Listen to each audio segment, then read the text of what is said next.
Hello, crazy world. You've arrived at That's a Pretty Crazy Idea. And me, I'm John.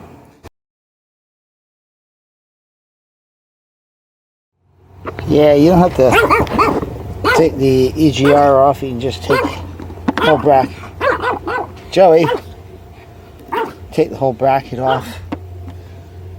And yeah, now I've got great access. I could have done this from the beginning. Don't know if I'm going to be able to get it out without taking one of these bolts out, but we'll see. Yeah, I could have probably done this right from the beginning. It would definitely make it easier when it's no EGR valve in there. I just got to work this thing free. Yeah, maybe I should take off that.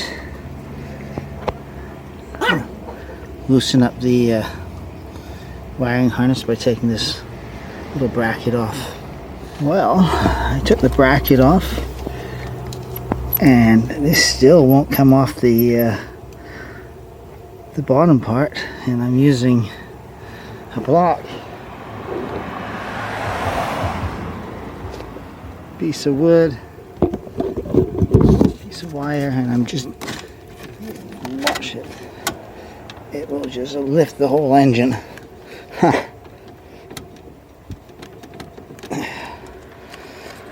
So,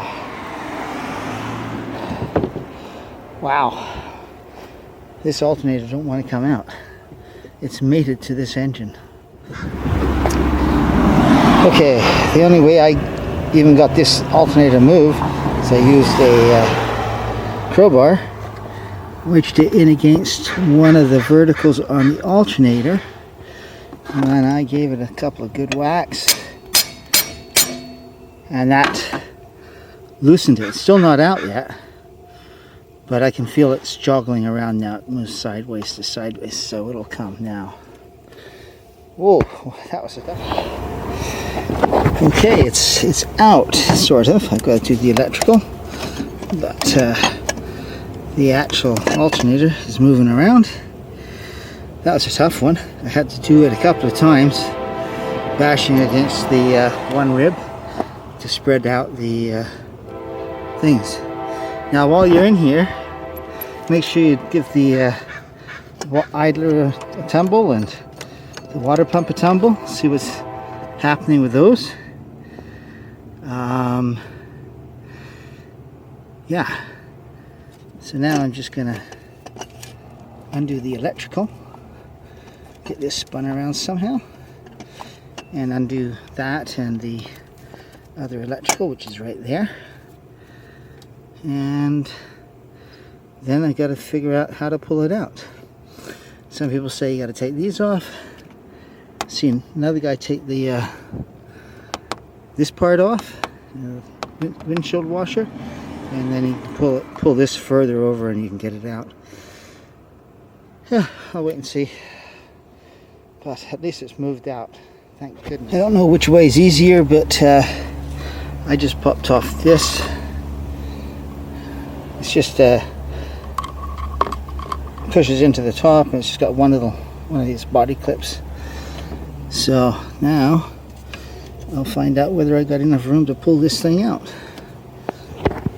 I ended up removing the lower one. I don't think I need to remove that one. I think I got lots of room now.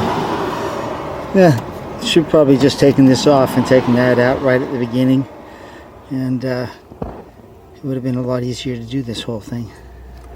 Yeah, there you go. Once you had that bolt out, it only took 15 seconds to get this sucker out. I guess this is how you get to the water pump too.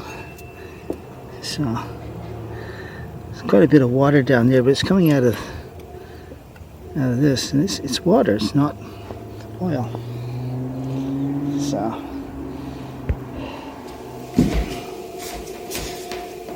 okay, so this is a new alternator from Honda.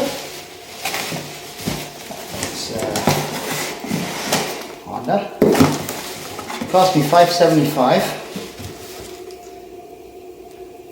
and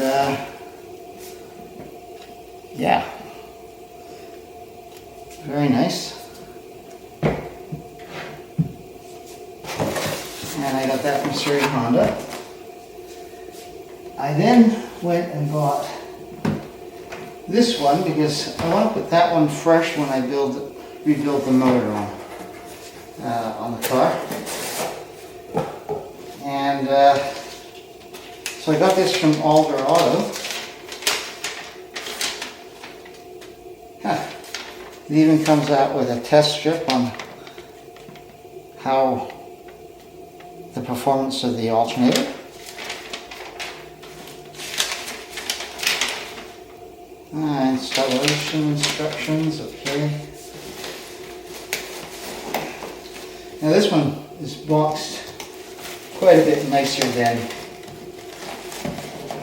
the Honda one. I paid $237 for it plus taxes, plus a $12 port charge, and yeah, it's identical to the Honda one, so less than half price. I'm not too worried that I got this one, because when I put this on a fresh engine, if it ever breaks down, I've just got that one, I can throw one. So that's that. Here's the old one I took out of the car that's running high voltage. Now I suspect this is the original Honda, because it's still a Honda thing. So the original Honda alternator, it lasted 200,000 kilometers. Has a heck of a good run.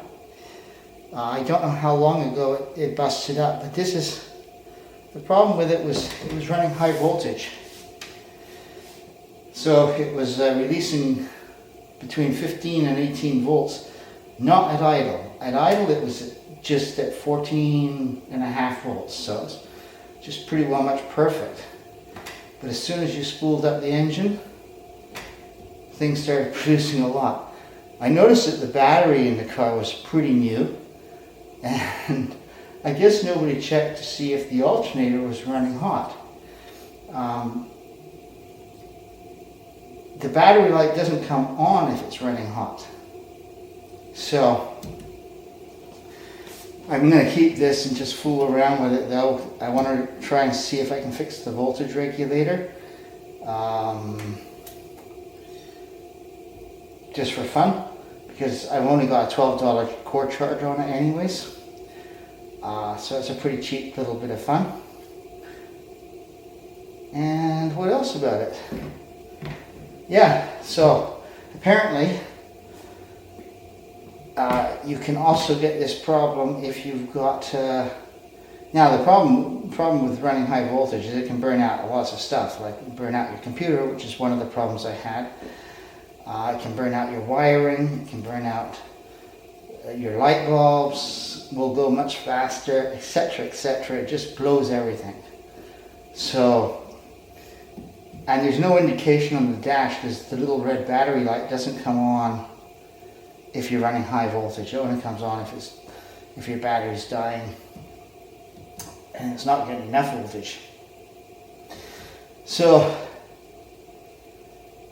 yeah, this high voltage thing can be pretty dangerous for your car.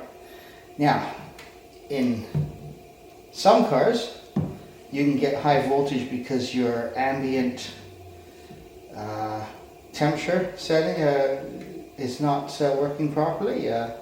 So your sensor's dead or something, and it thinks it's running cold. And in more expensive cars, what you'll end up having is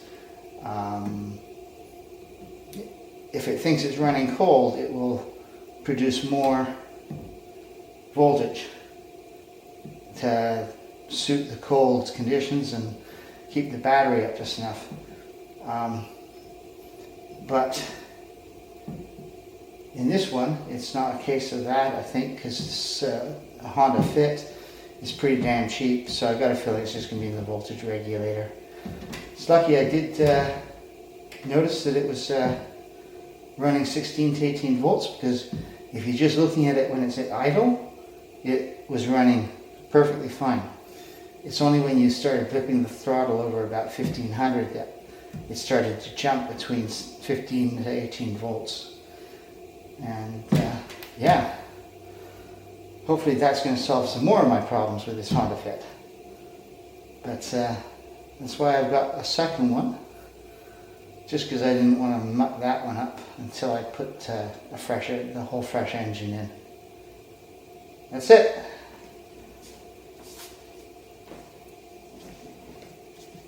Also should mention that it's not just the ambient air temperature, it could also be the IAT sensor probably as well.